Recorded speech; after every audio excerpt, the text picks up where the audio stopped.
Bonjour toi. Aujourd'hui, je voudrais te parler de la course de la vie. Dans Philippiens 3,14, il est écrit « Je fais une chose, oubliant ce qui est derrière et me portant vers ce qui est en avant. Je cours vers le but pour remporter le prix. » La vie est une véritable course. Il y a un départ et une arrivée. Il y a des gagnants et des perdants. Nous sommes engagés dans cette course que nous le voulions ou non. La question n'est pas de savoir si l'on va prendre le départ ou non, mais si l'on va gagner ou perdre la course de la vie. Pour gagner, il faut avoir un but, un objectif. C'est ainsi que l'apôtre Paul voyait les choses. Aux chrétiens de Corinthe, il écrit « Courez de manière à remporter le prix ».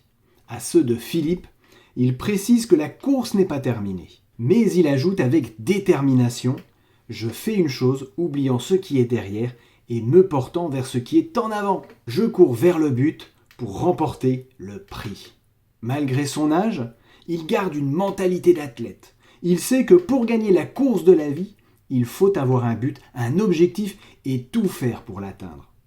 Quel est son but ? Qu'est-ce qui peut donner à un vieillard prisonnier tant de conviction et d'énergie ?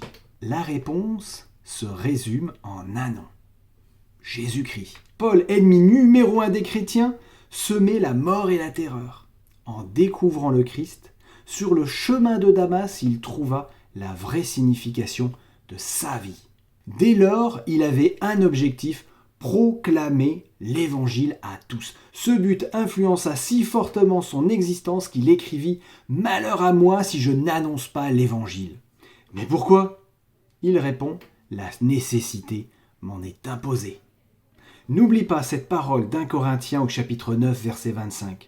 Ne savez-vous pas que ceux qui courent dans le stade courent tous, mais qu'un seul remporte le prix ? Courez de manière à le remporter. À bientôt et que le Seigneur te bénisse abondamment.